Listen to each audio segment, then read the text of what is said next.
Hello kids, हम लोग कक्षा 12वीं एनसीईआरटी जीव विज्ञान का 8वां चैप्टर शुरू कर रहे हैं, मानव स्वास्थ्य तथा रोग। देखिए, हजारों वर्षों से जब से मानव ने अपने मस्तिष्क का विकास किया, अपने रोगों के बारे में समझना शुरू किया और उनका इलाज उन्होंने ढूंढना शुरू किया है। तो स्वास्थ्य क्या है? हमारे शारीरिक, मानसिक और सामाजिक स्वास्थ्य। इनमें हम लोग अगर परफेक्ट होते हैं, स्वस्थ होते हैं तो हम स्वस्थ हैं, और इन तीनों में से कोई भी एक या दो या तीनों गड़बड़ होते हैं तो हम लोग अस्वस्थ हैं। ऐसा नहीं है कि हम शारीरिक तौर पे बहुत मजबूत हैं लेकिन डाकू का काम करते हो, तो ऐसे में फिर आप स्वस्थ नहीं हो। या आप शारीरिक तौर पे बहुत मजबूत हो लेकिन पागल हो गए हो तो भी आप स्वस्थ नहीं हो।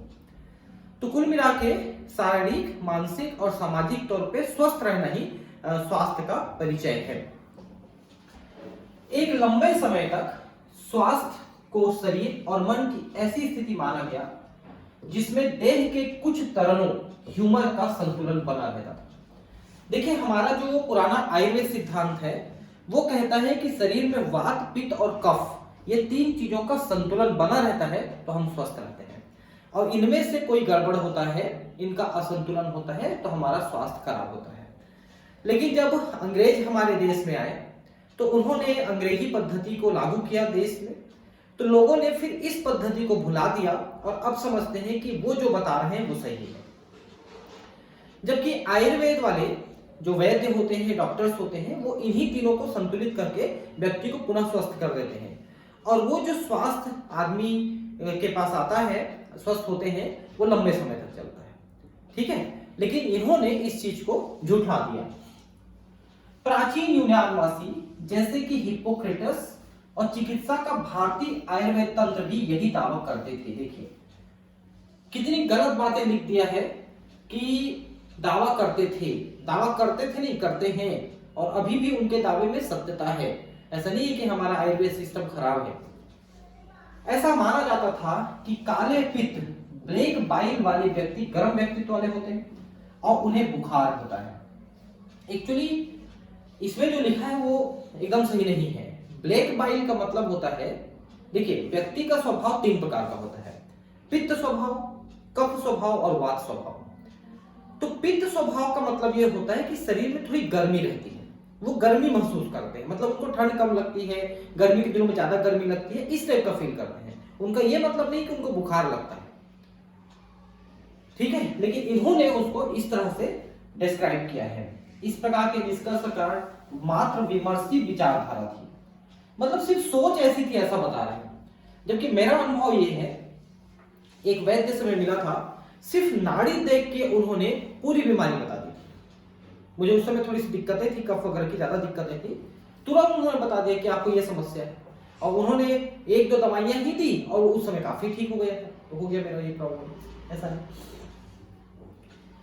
विलियम हार्वे द्वारा प्रयोगात्मक विधि अपनाते हुए रक्त परिसंचरण की खोज और थर्मामीटर का उपयोग करते हुए काले पित्त वाले व्यक्तियों के शरीर का तापमान प्रासामान्य दर्शाने से स्वास्थ्य के अच्छे तरल की परिकल्पना को गलत सिद्ध कर दिया। बाहरी तौर पे आप नापेंगे तो पित्त, कफ, वात वाले सभी का शारीरिक तापमान 37 डिग्री सेल्सियस ही मिलेगा, वो कम ज्यादा नहीं मिलेगा। लेकिन आंतरिक तौर पे वो क्या महसूस करते हैं, जैसे आप देखना, कुछ लोग बोलते हैं अरे बहुत ठंड लग रही है, लेकिन कुछ लोग बोलते हैं कहाँ है इतना ठंड है, तेरे को ठंड लगते रहता है, ऐसा नहीं बोलते हैं। वो वही स्वभाव का जो अंतर है, उसका क्या कारण है बताएं ना, अगर वो लोग जानते हैं तो, लेकिन नहीं बताते हैं। वो लोग तो सिर्फ थर्मामीटर से नाप लिए, शरीर का तापमान 37 है, मतलब तू नॉर्मल हो, सभी का 37 मिलेगा। लेकिन वो जो स्वभाव जो आ रहा है वो आंतरिक क्या कारण है, इसको आयुर्वेद बताता है, ये नहीं बता पाते हैं। कुछ वर्षों बाद जैविकी ने बताया कि तंत्रिका तंत्र, न्यूरल सिस्टम और अंतःस्रावी तंत्र, एंडोक्राइन सिस्टम, हमारे प्रतिरक्षा तंत्र, इम्यून सिस्टम को प्रभावित करता है, और हमारा प्रतिरक्षा तंत्र हमारे स्वास्थ्य को बनाए रखता है। हमारे शरीर का संचालन दो तंत्रों के द्वारा होता है। कौन सा? तंत्रिका तंत्र और ये अंतःस्रावी तंत्र यानी हार्मोनल तंत्र, ये दोनों मिलकर शरीर का संचालन करते हैं। अब इसी तंत्र के द्वारा, इन्हीं दोनों तंत्रों के द्वारा हमारा जो प्रतिरक्षा तंत्र है वो भी मेंटेन होता है, वो भी कंट्रोल होता है। तो प्रतिरक्षा तंत्र हमको स्वस्थ रखने में मदद करता है, ये तो हम भी मानते हैं कि चलो हमारे शरीर में कुछ प्रतिरक्षा तो है, जैसे अभी कोरोना काल चल रहा था 2020-21 में, अब पता नहीं आप ये वीडियो कब देखेंगे, कोई जरूरी नहीं कि इसी साल देख रहे हैं। तो हम लोग 2020-21 में जो कोरोना देखे हैं उसमें कुछ लोगों को कोरोना हुआ, कुछ लोगों को नहीं हुआ, मेरे को नहीं हुआ, बाकी लोगों को, मेरे घर में किसी को नहीं हुआ, जबकि हम लोग ऐसे ही खुला घूमते थे। तो क्यों नहीं हुआ? क्योंकि प्रतिरक्षा तंत्र मजबूत है, हमने उसको मजबूत करके रखा। अब बाहर से आप केवल मास्क लगा लेंगे और सोचेंगे कि हम कोरोना से बच जाएं, तो ऐसी संभावना नहीं है जब तक आपकी प्रतिरक्षा तंत्र आपको बचाने में कामयाब नहीं होता है या सक्षम नहीं है। इस प्रकार मन और मानसिक अवस्था हमारे स्वास्थ्य पर असर डालती है। निसंदेह स्वास्थ्य निम्नलिखित बातों से प्रभावित होता है। पहला, आनुवांशिक विकार यानी जेनेटिक डिसऑर्डर। बहुत सारी ऐसी बीमारियां होती हैं जो जन्मजात होती हैं, है ना, जैसे Klinefelter syndrome, Edward syndrome, Turner syndrome या डाउन सिंड्रोम, ऐसे बहुत सारे सिंड्रोम हैं, और हीमोफीलिया है, कर्व ब्लाइंडनेस है, जो आनुवांशिक बीमारियां हैं, जो जन्मजात होती है, पीढ़ी दर पीढ़ी चलती हैं। आप उनके लिए कुछ ज्यादा कुछ नहीं कर सकते हैं। अगर किसी व्यक्ति को बीमारी है तो आप उसको पूर्ण रूप से, उस बच्चे को या उस व्यक्ति को मुक्त नहीं कर सकते हैं। वे अपूर्णताएं जिनको लेकर बच्चा जन्मता है, और वे अपूर्णताएं जो बच्चों को जन्म से ही माँ बाप से वंशागत रूप से मिलती हैं, वो आनुवांशिक विकार जन्म से होता है। दूसरा, संक्रमण। संक्रमण जैसे भी आपने कोरोना देखा, संक्रमित करता है वो, या इस टाइप का पैंडेमिक डिजीजेस जो फैलते हैं, जैसे हैजा है, प्लेग है, इस टाइप की जो बीमारियां हैं वो संक्रमण से फैलती हैं। लेकिन कुछ बीमारियां ऐसी होती हैं जिनको वाहक फैलाते हैं, जैसे मच्छर फैलाता है एनाफिलिस मलेरिया को, क्यूलेक्स जो है फाइलेरिया को, एडिस जो है डेंगू को, तो ऐसे वाहक के द्वारा फैलाए जाते हैं। हमारी जीवन शैली, जिसमें जो खाना हम खाते हैं और पानी हम पीते हैं, जो विश्राम हम शरीर को देते हैं और जो व्यायाम हम करते हैं, जो स्वभाव हमारे भीतर है और जिनकी हमें कमी है, आदि शामिल है। तो भाई खान पान के ढंग से तो आपका स्वास्थ्य निर्धारित होता ही है। अगर आप एक बैलेंस डाइट लेते हैं, सब कुछ खाने में शामिल करते हैं, मिनरल, विटामिन और प्रोटीन, कार्बोहाइड्रेट, वसा सब कुछ अगर शामिल करते हैं, तो आप बीमार कम पड़ेंगे। इसीलिए लोग बोलते हैं कि आप फल खाइए, अधिक से अधिक फल खाइए, क्योंकि फलों में वो सारी चीजें हैं जो आपको बीमारियों से बचाने में सक्षम है। और अगर आप फल खाते हैं तो न सिर्फ आप बीमारियों से बचे रहेंगे, बल्कि शारीरिक रूप से आप बाकी चीजों में भी सक्षम रहेंगे, और आपकी स्किन, आपकी त्वचा पूरी चमकती रहेगी। ठीक है, और व्यायाम करना बहुत जरूरी है।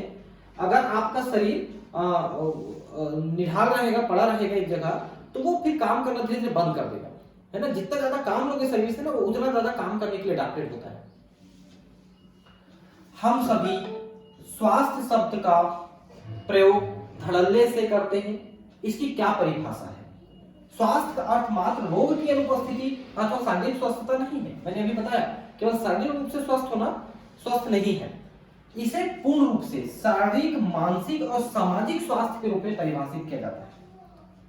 समाज में आपको एक अच्छे व्यक्ति की दृष्टि से देखा जाना चाहिए। अगर आप मदिरा पी करके घूम रहे हो और लोग आपको दरहुआ कहते हैं, तो भी आप स्वस्थ नहीं हो। भले ही अभी दारू पी के आपको कोई बीमारी नहीं हुई है, लेकिन आप स्वस्थ नहीं हो। सामाजिक तौर पे स्वस्थ रहना और मानसिक तौर पे भी। जब लोग स्वस्थ होते हैं तो एक काम में अधिक सक्षम होते हैं, इससे उत्पादकता बढ़ती है और आर्थिक संपन्नता आती है। सीधी सी बात हुई, एक बीमार व्यक्ति कहां से काम कर पाएगा?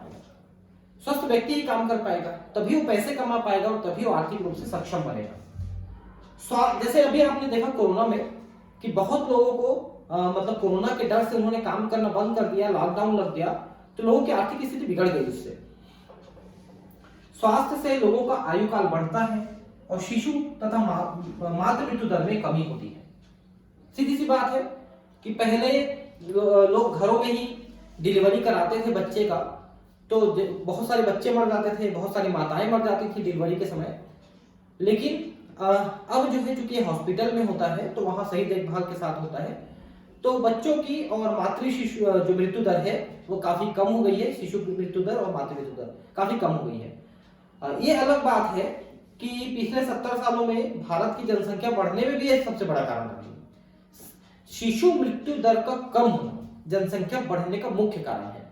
जनसंख्या बढ़ने का यह मुख्य कारण नहीं कि ज्यादा बच्चे पैदा हो, यह मुख्य कारण नहीं, बल्कि शिशुओं की मौत कम हो रही है, यह बड़ा कारण है, जिससे वहां पर शिशु मृत्यु दर कम होने से जनसंख्या बढ़ती है। अच्छा स्वास्थ्य बनाए रखने के लिए संतुलित आहार, व्यक्तिगत स्वच्छता और नियमित व्यायाम बहुत महत्वपूर्ण है। ठीक है, स्वच्छता तो अभी आपने कोरोना में देखा ही कि कितनी महत्वपूर्ण बात है। संतुलित आहार मैंने भी आपको बताया, सब कुछ होना चाहिए इसमें। शारीरिक और मानसिक स्वास्थ्य पाने के लिए अति प्राचीन काल से योग का अभ्यास किया जा रहा है। भारत में योग की शुरुआत वैसे तो भगवान शंकर के द्वारा योग की उत्पत्ति मानी जाती है, लेकिन प्राचीन काल में एक पतंजलि, ऋषि पतंजलि थे, उन्होंने योग को लिखा, योग के बारे में लिखा, योग सूत्र लिखा। और आज के डेट में हमारे यहाँ बहुत सारे ऐसे ऋषि मुनि हैं, ऐसे हैं, रामदेव बाबा हैं, जो योग सिखाते हैं और लोगों को योग के द्वारा स्वस्थ रहने की कला सिखाते हैं।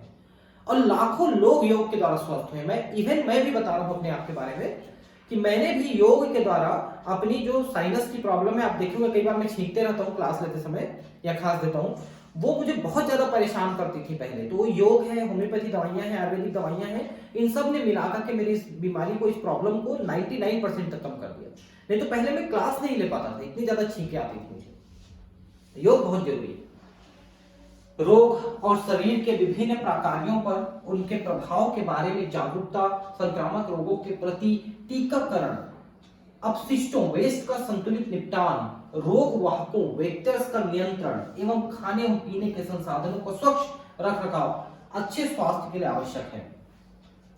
जैसे आपको बार बार समझाया जाता है कि आपके घर के आसपास जो पानी भरा हुआ है कूलर में, वो बेकार पड़े टायर्स में या गड्ढों में, आप उन पानी को निकाल दीजिए, सुखा दीजिए, उसी में मच्छर ग्रो करते हैं, है ना। और मक्खियों से बचाइए खाने पीने की चीजों को। और टीकाकरण जरूर करवाइए। बच्चे जो पैदा होते हैं तो पैदा होने के 1-2 दिन से ही टीकाकरण का काम शुरू हो जाता है ना। बच्चों को 5 साल 10 साल तक उनको टीका बल्कि 20 साल तक टीका लगते रहता है अगर आप सही ढंग से लगाएं तो, वैक्सीन। संक्रामक रोग से कैसे बच सकते हैं, इनके बारे में आपको बताया जाता है समय समय पर। तो अच्छे स्वास्थ्य के लिए इन सब चीजों को ध्यान रखना जरूरी है, और अगर आपने इनमें लापरवाही किया तो फिर आप बीमार पड़ेंगे। ऐसा है, जब शरीर के एक या अधिक अंगों या तंत्रों के प्रकारों पर प्रतिकूल प्रभाव पड़ता है और विभिन्न चिन्ह और लक्षण प्रकट होते हैं तो हम कहते हैं कि हम स्वस्थ नहीं हैं, अर्थात हमें रोग हो गया है।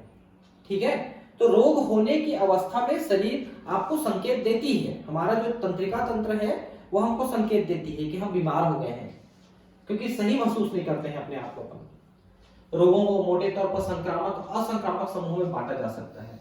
वे रोग जो फैलते हैं, है ना, जैसे कि प्लेग है, मलेरिया है, फाइलेरिया है, ये फैलते हैं एक दूसरे से। और कैंसर है, ये नहीं फैलता है। तो जो फैलता है वो संक्रामक है, नहीं फैलता वो असंक्रामक। जो रोग एक व्यक्ति से दूसरे व्यक्ति में आसानी से संचारित हो सकते हैं उन्हें संक्रामक रोग कहते हैं। संक्रामक रोग बहुत आम है और हम सब कभी ना कभी इनके शिकार हुए हैं। कुछ संक्रामक रोग जैसे कि एड्स घातक होता है, लेकिन एड्स से बचना भी हमारे ऊपर है। ये तो आप जानते हैं कि अननोन व्यक्ति से शारीरिक संबंध ना बनाया जाए। दूसरा कि निडिल विडिल है या ब्लड है वो चेक करके लिया जाए, निडिल नया उपयोग किया जाए। तो ये सब चीजें हैं जिसके द्वारा आप एड्स से तो बच सकते हैं, है ना। एड्स से बचना अपने ऊपर है। असंक्रामक रोग में कैंसर मृत्यु का प्रमुख कारण है। मैंने बताया ना कि कैंसर असंक्रामक रोग है। नशीले पदार्थों और एल्कोहल का कुप्रयोग भी हमारे स्वास्थ्य पर प्रतिकूल प्रभाव डालता है। मैं आपको बताऊं कि न सिर्फ स्वास्थ्य पर बल्कि आर्थिक स्थिति पर भी मुख्य प्रभाव डालता है एल्कोहल।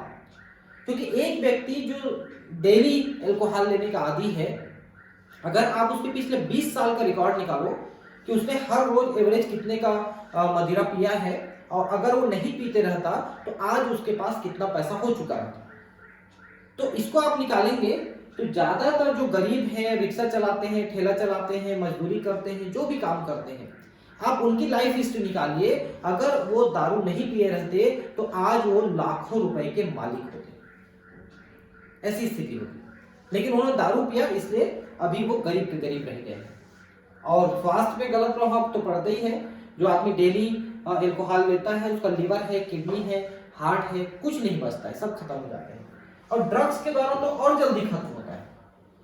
अगर कोई ड्रग का आदी है तब तो बहुत जल्दी उसका खत्म हो जाएगा सब कुछ। मानव में सामान्य रोग। अब देखते हैं क्या क्या रोग हैं जो मानव में हो सकते हैं।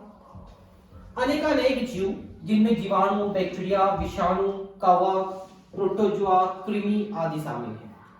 जीवाणु से कौन कौन से रोग हैं? जैसे निमोनिया है, टीबी है, कॉलेरा है ना, आपका टाइफाइड है। ये विषाणु से कौन कौन सा रोग है? आपका स्मॉल पॉक्स है, चिकन पॉक्स है, कोरोना है ना, एड्स है, पोलियो है ना। कवक के द्वारा ज्यादातर हमारी त्वचा का रोग होता है, जैसे कि दांत खाज खुजली होता है ना। एक एस्परजिलोसिस करके एक बीमारी लंग में भी होता है। प्रोटोजुआ से आपका सबसे बड़ी बीमारी है मलेरिया, मलेरिया होती है इससे। इसके अलावा आपका स्लीपिंग सिकनेस, निद्रा रोग भी प्रोटोजुआ से होता है। ऐसी एक लिस्मानिया है, वो भी लिस्मानियासिस। कृमि, हेलमिन, कृमि में कौन आते हैं? जैसे एस्केरिस है, एस्केरिस जो पेट में होता है बच्चों के कीड़े, और दूसरा फाइलेरिया जिसको हाथी पांव बीमारी कहते हैं, वो भी कृमि के द्वारा होते हैं। तो ये रोग पैदा करते हैं। ऐसे रोग कारक जीवों को रोगजनक या पैथोजन कहते हैं। इसलिए अधिकांश परजीवी पैरासाइट रोगजनक है, क्योंकि ये परपोषी होस्ट के भीतर या उसके ऊपर रहकर उसे क्षति या हानि पहुंचाते हैं। परजीवी की परिभाषा यही है कि जो दूसरे के ऊपर निर्भर करता है, जीवित जीव पे, जीवित जंतु पे, जीवित पादपों पे निर्भर करता है, उनसे खाना लेता है, उससे आश्रय लेता है और उसको नुकसान पहुंचाता है, और नुकसान पहुंचा के उसको बीमार कर देता है, तो उसे हम परजीवी कहते हैं। रोगजनक हमारे शरीर में कई तरह से प्रवेश कर सकते हैं एवं अपनी संख्या में वृद्धि कर हमारी सामान्य अत्यावश्यक क्रियाओं में बाधा पहुंचाते हैं।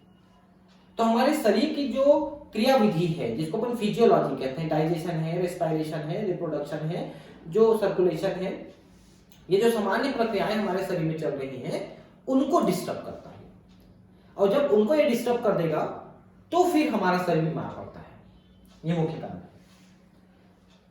फलस्वरूप आकृतिक यानी मार्फोलॉजिकल और प्रकार्यात्मक क्षति होती है। मार्फोलॉजिकल का मतलब होता है बाहर से दिखने वाले, बाहर से दिखने वाले। जैसे मान लो फंगस हो गया स्किन में, स्किन में फंगस हो गया, स्किन पूरा खराब होने लग गया, या मान लो सफेद दाग हो गया जिसको ल्यूकोडर्मा कहते हैं, इससे, या कुछ और प्रॉब्लम होगी जो शरीर के बाहर से आपको, शरीर को आपके खराब कर दिया।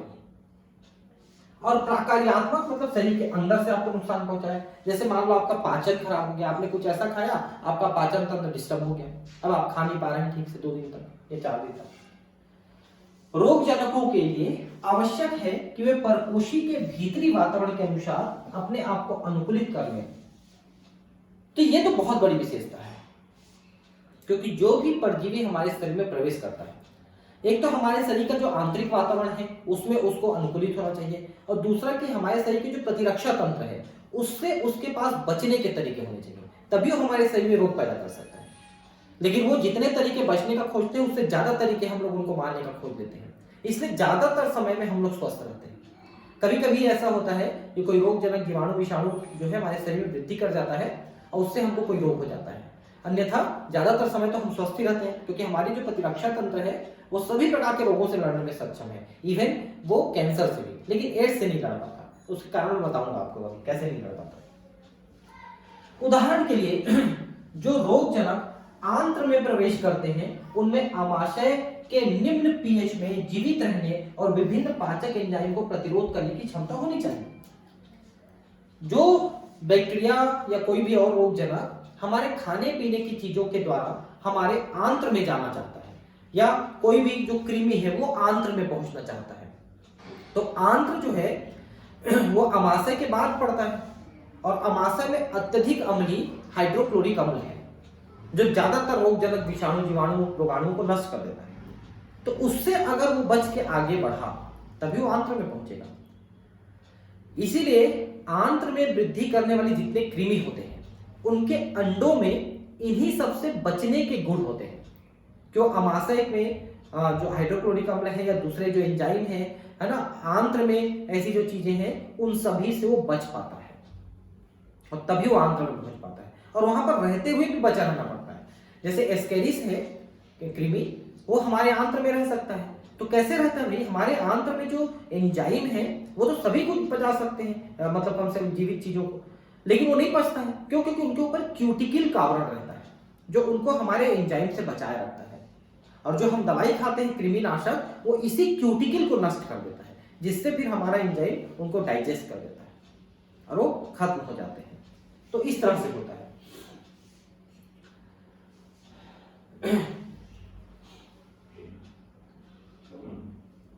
रोगजनक जीवों के भिन्न भिन्न वर्गों के कुछ निरूपकों और उससे होने वाले रोगों के बारे में हम चर्चा करेंगे।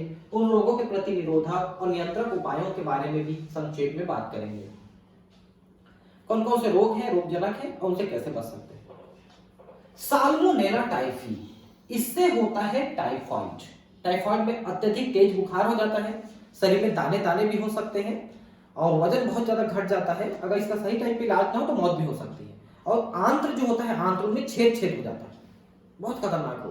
20-25 साल पहले तक तो इससे मौत हो जाती थी लोगों की, लेकिन फिर कुछ दवाइयां आई, जैसे सिप्रोफ्लॉक्सेसिन नाम का एक इसका एंटीबायोटिक आता है, वो आई, तो फिर वो लोगों को टाइफाइड से बचाना शुरू करी है। तो फिर भी काफी खतरनाक है। साल्मोनेला टाइफी एक रोगजनक जीवाणु है जिससे मानव में टाइफाइड ज्वर होता है। यह रोगजनक आमतौर से संदूषित यानी कंटामिनेटेड भोजन और पानी द्वारा छोटी आंत में घुस जाता है, वहां से रक्त द्वारा शरीर के अन्य अंगों में पहुंच जाता है। खाने पीने की चीजों से जाता है और फिर सीधे ब्लड में जाता है, पेट से। इस रोग के लक्षण है लगातार तेज बुखार, उच्च ज्वर मतलब तेज बुखार, 39 से 40 डिग्री सेंटीग्रेड मतलब 104 फ़ारेनहाइट तक, कमजोरी, आमाशय में पीड़ा मतलब पेट दर्द, कब्ज, पेट साफ नहीं होगा, सिर दर्द, भूख न लगना आदि। गंभीर मामलों में आंत्र में छेद और मृत्यु भी हो सकती है, मैंने बताया ना। टाइफाइड ज्वर की पुष्टि विडाल परीक्षण से होता है, विडाल टेस्ट। इसमें क्या करते हैं, ब्लड लेकर के उसको कल्चर करते हैं, बहुत डाइल्यूट करके कल्चर करके उसमें देखते हैं कि बैक्टीरिया कितनी मात्रा में वृद्धि कर पाता है। 12 घंटे, 24 घंटे, 48 घंटे, 36 घंटे, इनमें कितनी तेजी से वृद्धि कर पा रहा है बैक्टीरिया। तो अगर ये बैक्टीरिया उस कल्चर में तेजी से वृद्धि करता है तो इसका मतलब है कि हमारा शरीर उसको नहीं रोक पाया है वृद्धि करने के लिए, इसलिए वो टाइफाइड हो गया है। और अगर वो वृद्धि नहीं कर पा रहा है मतलब टाइफाइड नहीं है, वो वृद्धि नहीं किया हमारे शरीर में, क्योंकि बाहर में वृद्धि करते हुए नहीं दिख रहा है।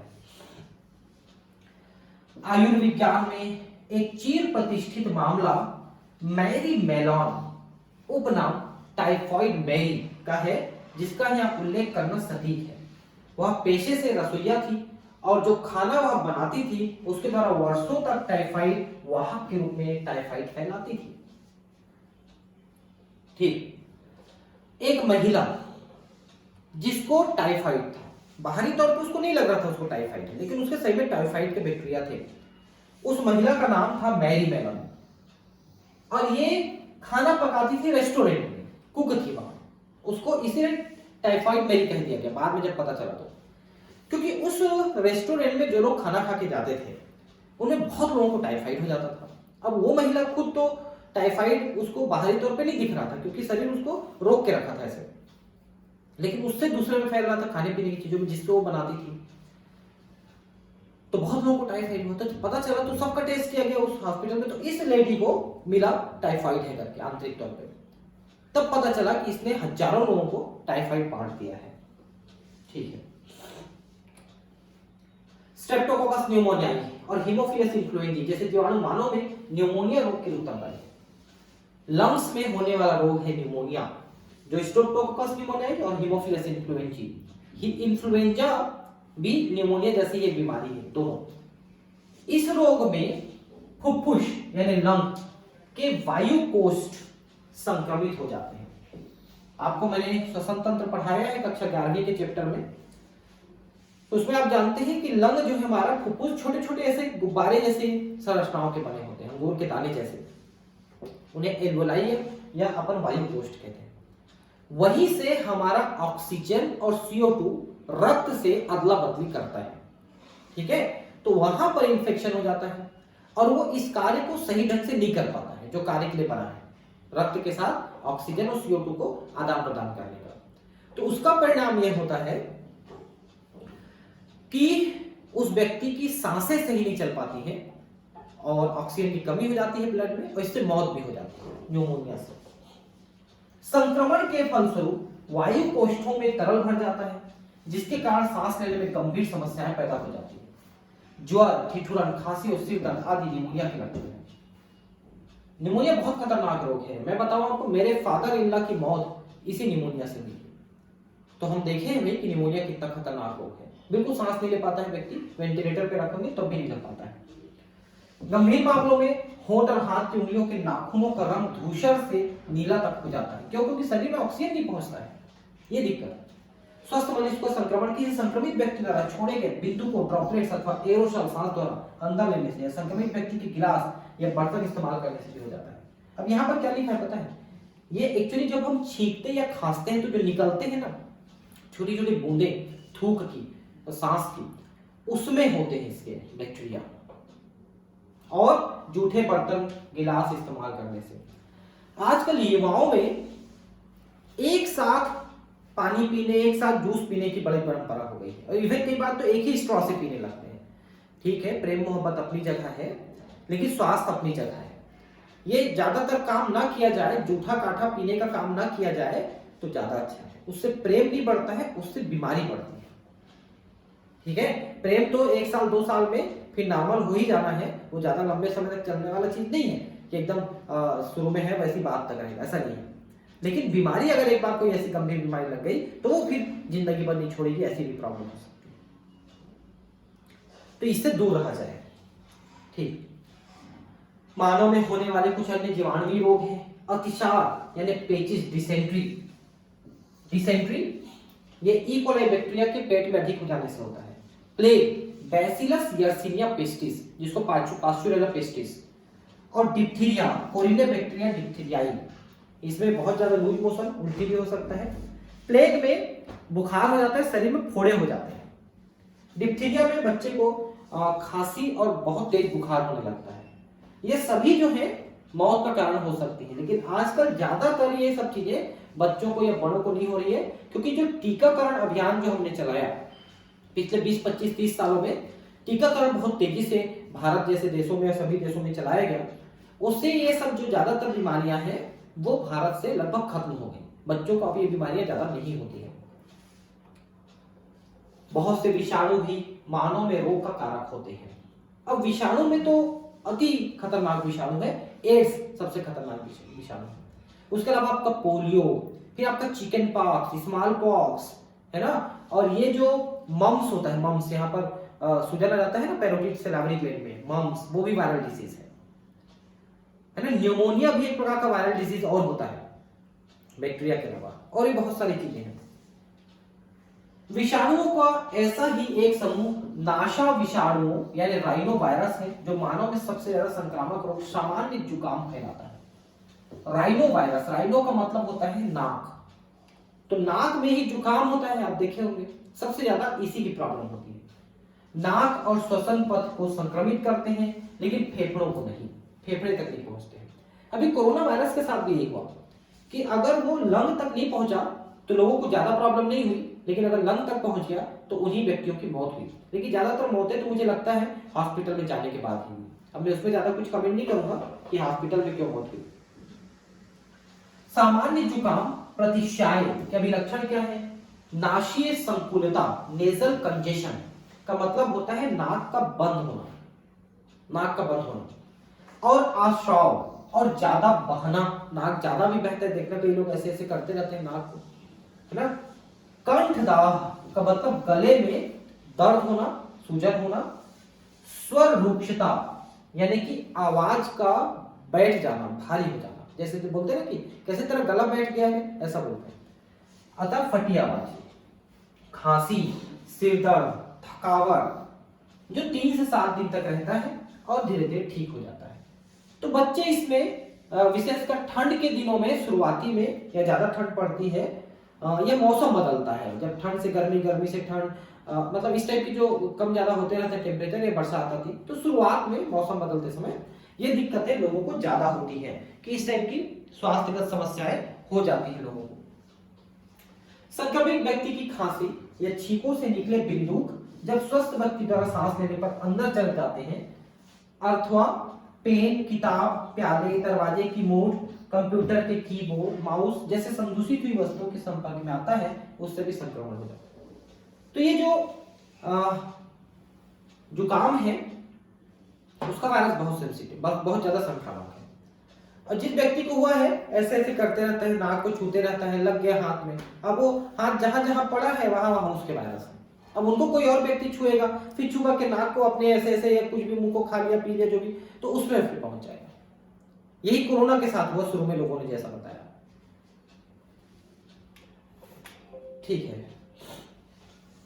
मानव में कुछ रोग प्रोटोजोआ से भी होते हैं। सबसे ज्यादा मलेरिया, आज भी पूरी दुनिया में मलेरिया से होने वाली मौतें सबसे ज्यादा है। हर साल 10 से 20 लाख लोग मलेरिया से मरते हैं। सबसे ज्यादा मौतें मलेरिया से, दूसरे में हेपेटाइटिस, एड्स का नंबर तो तीसरे चौथे में जाता है। और कोरोना से अभी लगभग उतनी मौतें हुई है जो पूरी दुनिया को बैठा दिया है। मलेरिया के बारे में सुना होगा, एक ऐसा रोग जिससे मनुष्य कई सालों से लड़ता आ रहा है। प्लाज्मोडियम नाम का एक बहुत ही छोटा सा प्रोटोजोआ इस रोग के लिए उत्तरदायी है, जिसको एनाफिलिस फैलाती है। प्लाज्मोडियम की 4 प्रजाति जो है पूरी दुनिया में ज्यादातर मलेरिया कराने के लिए है। कौन कौन सी जाति है? प्लाज्मोडियम वाइवेक्स, मलेरियाई, फैल्सीपेरम और एक और होता है ओवेल। यहां पर 3 लिखा है लेकिन एक चौथा भी बता रहा हूं, प्लाज्मोडियम ओवेल, 4 होते हैं। इनमें से प्लाज्मोडियम फैल्सीपेरम से होने वाला दुर्दम यानी मैलिग्नेंट सबसे गंभीर है और यह घातक भी हो सकता है।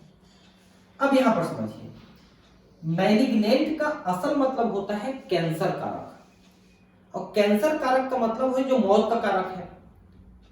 तो यहां पर जो प्लाज्मोडियम फैल्सीपेरम से होने वाला मलेरिया है वो मौत का कारण बनती है, इसलिए इसको भी मैलिग्नेंट मलेरिया कह देते हैं, जो फैल्सीपेरम से होता है।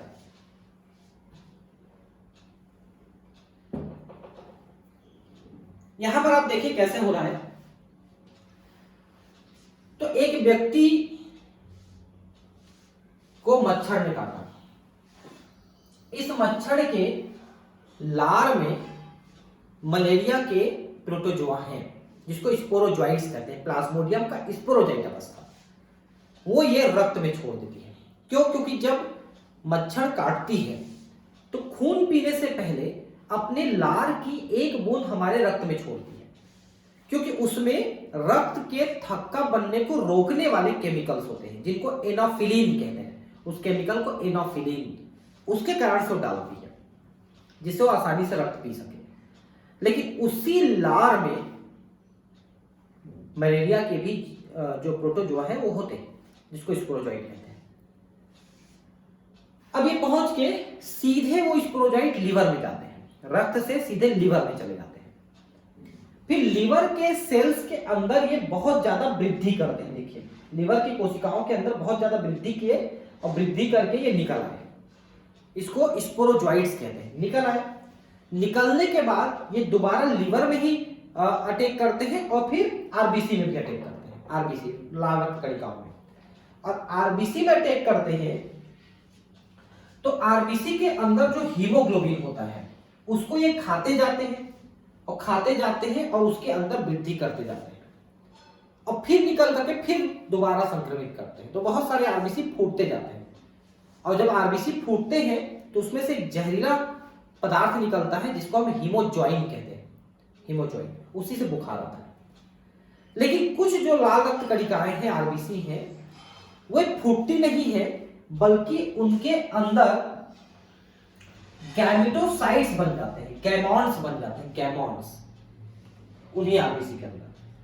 अब देखिए कि ये जो रक्त है, इस मलेरिया पेशेंट के जो रक्त है उसको फिर कोई मादा एनाफिलिस पीती है तो उसके शरीर में ये पहुंच जाते हैं गैमॉन्स आरबीसी के, और उनके अंदर ये युग्मक जनन करते हैं। उनके आमाशय में युग्मक जनन करते हैं, एनाफिलिस के आमाशय में, मतलब अंडाणु शुक्राणु बनाते हैं, और अंडाणु शुक्राणु उसके अंदर निषेचन करते हैं, मतलब कि लैंगिक प्रजनन करते हैं, और लैंगिक प्रजनन करके उनके अंदर बहुत सारे स्पोरोजोइट्स बनाते हैं, स्पोरोजोइट्स, और ये उनके लार ग्रंथि में पहुंच करके लार में मिल जाते हैं, लार में।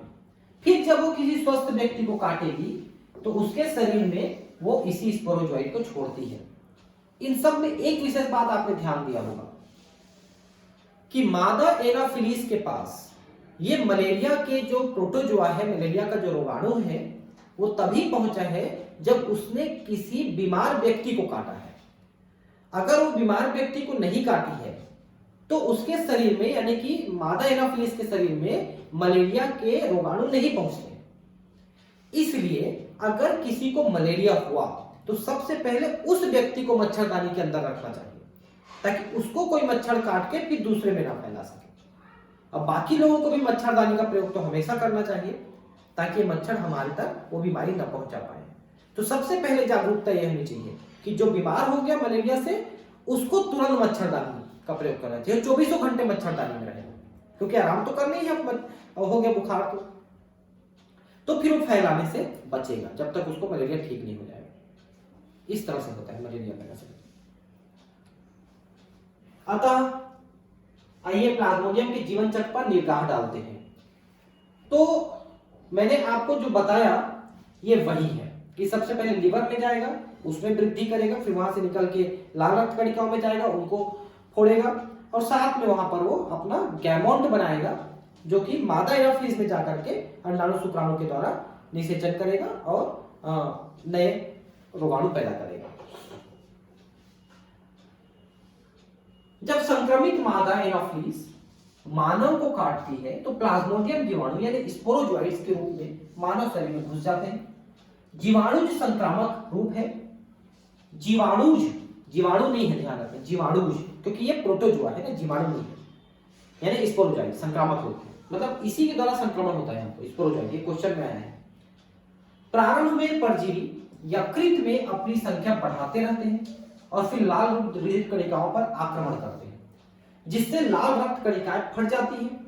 लाल रक्त कणिकाओं के फटने के साथ ही एक अविषालु यानी टॉक्सिक पदार्थ हीमोज्वाइन निकलता है, जो ठिठुरन और प्रत्येक दिन से 3 से 4 दिन के अंतराल के आने वाले उच्च आवर्ती ज्वर के लिए उत्तरदायी होता है। मैंने अभी कहा था ना कि लाल रक्त कणिकाएं फूटने से ये विषैले पदार्थ मुक्त होते हैं, जिससे बुखार आती है, जिसको अपन हीमोज्वाइन कहते हैं। बहुत कपकपी के साथ बुखार आती है। जब मादा एनाफिलीज मच्छर किसी संक्रमित व्यक्ति को काटती है तब परजीवी उसके शरीर में प्रवेश कर जाते हैं और उनका आगे का परिवर्धन वहां होता है। ये परजीवी मच्छर में बहुसंख्यात्मक रूप से बढ़ते रहते हैं और जीवाणु यानी स्पोरोजोइट बन जाते हैं, जो उसकी लाल ग्रंथियों में जमा हो जाते हैं। जब यह मच्छर किसी मानव को काटती है तो जीवाणु यानी स्पोरोजोइट्स उसके शरीर में प्रवेश कर जाते हैं और इस प्रकार ऊपर वर्णित घटना आरंभ हो जाती है। यह दिलचस्प बात है कि मलेरिया परजीवी को अपना जीवन चक्र पूरा करने के लिए मनुष्य और मच्छर दो परपोषियों की जरूरत पड़ती है। मादा एनाफिलीज रोग वाहक अर्थात रोग का संचरण करने वाली भी है। आपको बता दें कि कुछ रोग जो है दो जीवों में, दो जंतुओं में अपना जीवन चक्र पूरा करते हैं, जैसे कि मलेरिया का है, फाइलेरिया का है, इस टाइप का।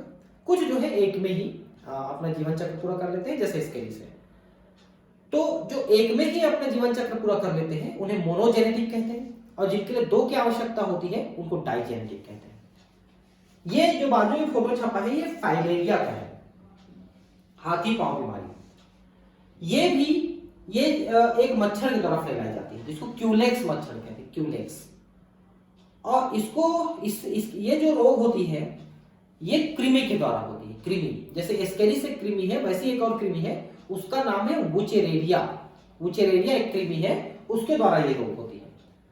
और इसमें शरीर की जो लसिका वाहिनियां हैं, लसिका वाहिनियां वो बंद हो जाती है, क्योंकि इनके जो मादा और नर है कृमि के, उन्हीं लसिका वाहिनियों में घुस करके बैठ जाते हैं, तो लसिका वाहिनी बंद हो जाती है, जिससे लसिका जो है इन अंगों में भरने लगती है। पैरों में है, वृषण कोश है, इनमें भरने लगती है, जिससे पैर जो है फूल करके हाथी जैसा हो जाता है, हाथी के पैर जैसा। और ये वृषण कोश में भी सूजन आ जाता है, जिसको अपन हाइड्रोसील कहते हैं। हाइड्रोसील इस बीमारी को कहते हैं, पुरुषों में होता है। स्त्रियों में हाथी पांव की बीमारी ज्यादा होती है, हाइड्रोसील तो नहीं हो सकती क्योंकि स्त्रियों में ये अंग है ही नहीं। ठीक है,